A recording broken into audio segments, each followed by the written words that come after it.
मिनासान konnichiwa.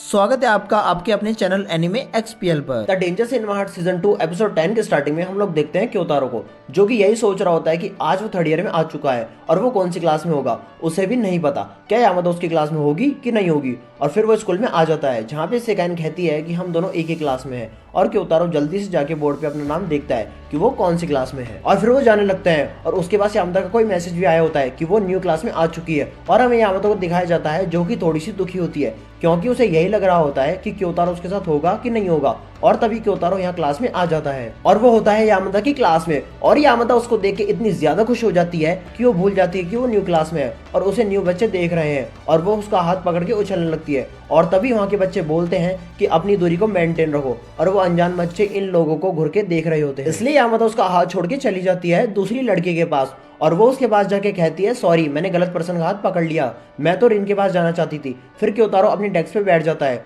और वो यही कह रहा होता है कि अभी हम डेटिंग नहीं कर रहे हैं तो अपनी दूरी मेंटेन करके रखनी चाहिए। ये काफी ज्यादा अजीब है कि हम लोग डेट भी नहीं कर रहे हैं और हम लोग साथ में चिपक भी रहे हैं। वही दूसरी तरफ यामादा और सेकाइन एक दूसरे से बात कर रहे होते हैं और सेकाइन तो चिल्लाते चिल्लाते बोल रही होती है कि मुझे पता है तुम अनजान पर्सन से काफी ज्यादा घुल मिल जाती हो। और वो चिल्ला के इसलिए बोल रही होती है कि सभी लोगों को पता लगे कि जो यामादा है वो एक्सट्रोवर्ट टाइप की लड़की है जो कि हर एक किसी के साथ घुल मिल जाती है। और सेकाइन तो यामादा का हाथ पकड़ के किसी लड़के के पास भी ले जाती है, लेकिन जो क्योतारो होता है वो उसे रोक देता है और वो उसे कहता है कि तुम ऐसा नहीं कर सकती। और फिर यामादा और सेकाइन बाहर देखते हैं, जो सेरिना होती है वो गेट के पास खड़ी होती है, लेकिन वो वहां से चली जाती है। तो ये देख के यामादा और सेकाइन उसके पास जाते हैं तो वो दुखी होती है, लेकिन वो खुश होकर कहती है कि मैं तुम लोगों की ही क्लास में हूँ। और फिर ये सुन के वो सभी लोग खुश हो जाते हैं। फिर वो लोग कहते हैं कि अब एक ही बच गई और वो चिहिरो को देखते हैं, लेकिन जो चिहिरो होती है वो तो काफी उदास होती है। तो सेकाइन कहती है तो तुम हमारी क्लास में नहीं हो। तो वो कहती है कि नहीं ऐसा नहीं हो सकता, मैंने तो अभी तक लिस्ट भी नहीं देखी, मेरी लिस्ट में नाम ही नहीं था, पता नहीं मैं कौन सी क्लास में हूँ। और चिहिरो ने बोर्ड पे अपना नाम नहीं देखा होता तो उसे लग रहा होता है कि वो उन लोगों की क्लास में नहीं है।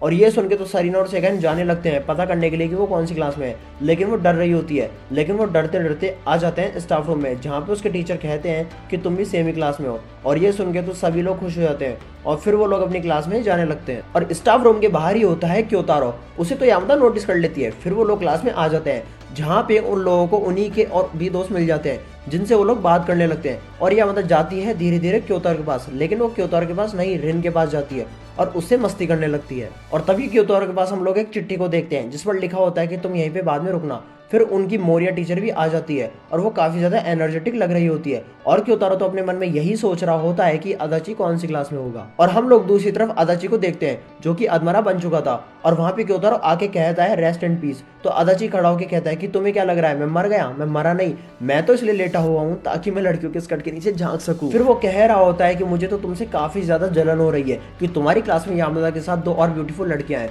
और वो तीनों ही स्कूल की टॉप ब्यूटीफुल स्टूडेंट है। और वो उन पे जासूसी करने के लिए कहता है कि जो भी उनके बीच में हुआ और अगर उन्हें उनके अंडरगारमेंट्स दिखे तो वो एक दूसरे को बताएंगे कि वो कौन से कलर के थे। ये ठरकी वाली चीजें अदाची उससे करने के लिए कहता है, लेकिन क्योतारो को क्या, वो तो यामादा पे ही सेटल है तो वो यामादा से ही बात करेगा। और फिर हम लोग देखते हैं सभी के जानने के बाद यामादा काफी प्यारे तरीके से क्योतारो के पास आ जाती है, लेकिन क्योतारो उससे कहता है कि तुमने मुझे यहाँ पे रुकने के लिए क्यों कहा। तो वो उसे एक गिफ्ट देती है और कहती है ये तुम्हारा बर्थडे गिफ्ट है। और वो उसे निकालता है तो उसके अंदर एक अजीबो गरीब चैन होती है जो कि उसे लगता है कि उसे गले में पहनना है। तो वो उसे गले में पहनने लगता है, लेकिन यामादा कहती है कि इसे गले में नहीं पहनना, ये वॉलेट वाली जगह पर लगाने के लिए है। और वो जैसे ही लगाने वाली होती है, लेकिन तभी वहां पे सेकाइन, हंजावा और एंडो आ जाते हैं, जिस कारण वो लोग टीचर के डेस्क के अंदर छुप जाते हैं।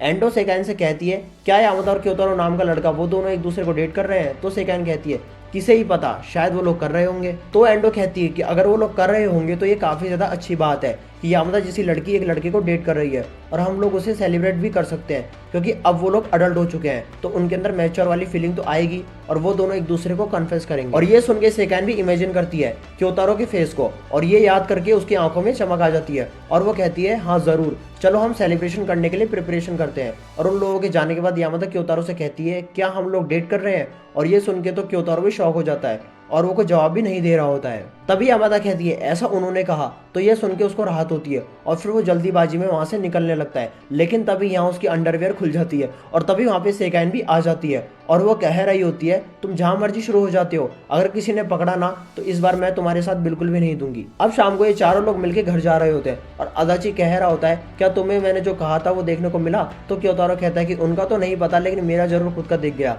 तभी उसके पास कांजाकी आता है और वो कहता है कि मैं भी तुम्हारी क्लास में हूँ, मैं ब्रेक में हारा को देखने के लिए गया था क्योंकि मैंने काफी समय से उसे नहीं देखा। और ये सुन के क्योतारो कहता है कि वो दोनों अलग हो गए हैं और हम लोग देखते हैं कि पीछे से यामादा उन लोगों को स्टॉक कर रही होती है और उनकी बातें ध्यान से सुनने की कोशिश कर रही होती है।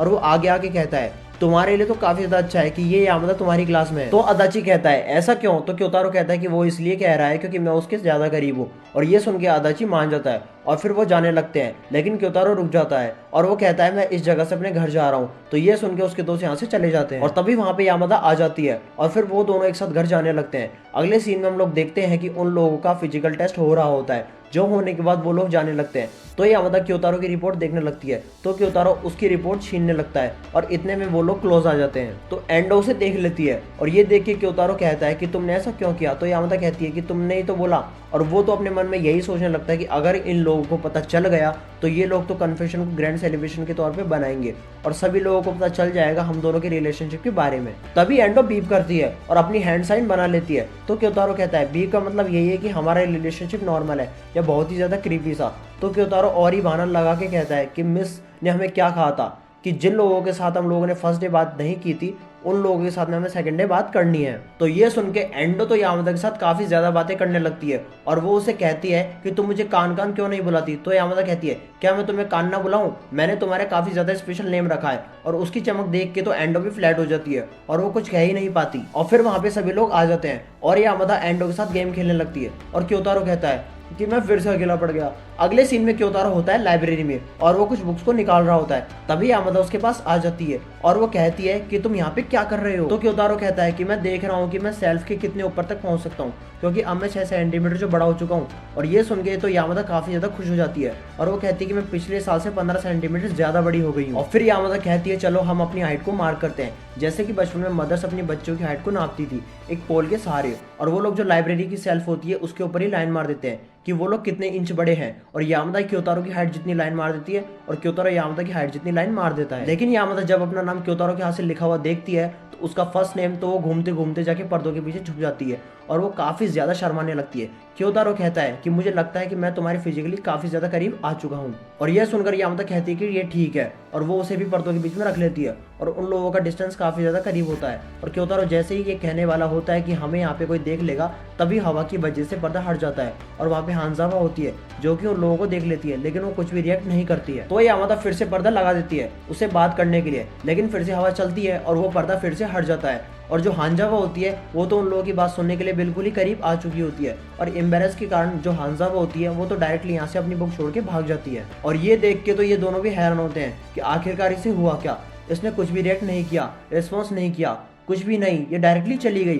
फिर अगले दिन लोगों की सीट शफल होती है, लेकिन जो क्योतारो होता है वो कहता है कि जो हानजावा है वो कोल्ड स्टफ है, उसने किसी को कुछ भी नहीं बताया। और क्योतारो को जो सीट मिलती है वो अपनी सीट पे चले जाता है और हानजावा को क्योतारो की साथ वाली सीट मिलती है, लेकिन हानजावा यामादा को कुछ बहाना लगा के उसकी जगह पे यामादा को सीट दे देती है और वो उसे सर हिला के कह रही होती है कि तुम दोनों कर सकते हो। और ये देख के तो क्योतारो कह रहा होता है कि आखिरकार वो समझी क्या हम दोनों को देख के। और वो सोचने लगता है कि उसे दिखावा करना चाहिए कि वो यामादा को बिल्कुल ही नहीं जानता और वो एक मांगा कैरेक्टर की तरह डायलॉग मारता है। ये देख के तो यामादा और एंडो काफी ज्यादा हैरान होते हैं और वो कहते हैं तुम तो बिल्कुल सोजो मांगा की तरह डायलॉग मार रहे हो। और ये करने के बाद वो शर्माने भी लगता है और अब क्लास स्टार्ट हो जाती है और टीचर उन्हें पढ़ा रहा होता है, लेकिन जो क्योतारो होता है वो तो यामादा की तरफ देख भी नहीं रहा होता और यामादा उसे बुला रही होती है तो वो सुन भी नहीं रहा होता और वो यही कह रहा होता है कि मुझे ऐसा दिखाना होगा कि मैं उसके बिल्कुल भी क्लोज नहीं हूँ। और क्योतारो उसे सॉरी भी कहता है उसे ना बुलाने के लिए। आज अब स्कूल के खत्म होने के बाद क्योतारो कह रहा होता है कि यामादा आज काफी ज्यादा जल्दी चली गई, इसलिए उन्हें मौका भी नहीं मिला बात करने के लिए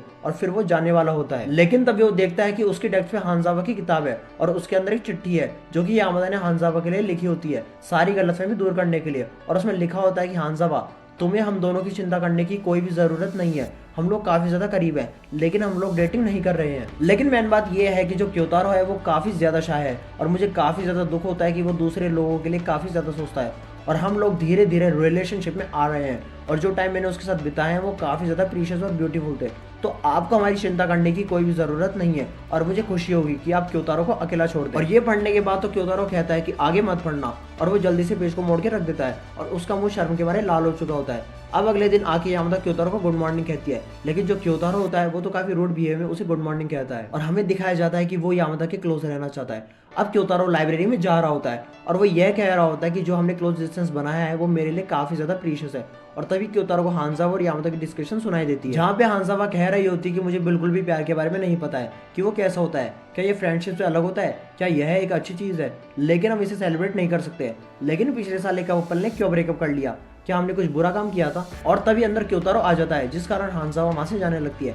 लेकिन यामादा उसे रोक के कहती है कि तुम अपनी लाइन आईडी तो एक्सचेंज कर लो, मैं तुम्हें सब कुछ सिखाऊंगी इस बारे में। और ये सुन के तो वो ब्लश करने लगती है और वो वहां से भाग जाती है। तो क्योतारो कहता है कि तुम्हें हर किसी के साथ डिस्टेंस बना के रखना चाहिए, क्योंकि वो तुम्हारी तरह इतना भी एक्सट्रोवर्ट नहीं होता। ये सुन के यामादा हैरान होती है और उससे पूछती है ऐसा क्यों। और ये एपिसोड इसी के साथ यहीं पर ही एंड हो जाता है। तो दोस्तों, आपको ये वीडियो कैसी लगी कमेंट करके बताएं, और अगर वीडियो अच्छी लगी हो तो लाइक एंड शेयर करें। और अगर आप हमारे चैनल पे नए हैं तो हमारे चैनल एनीमे एक्सपीएल को सब्सक्राइब करें।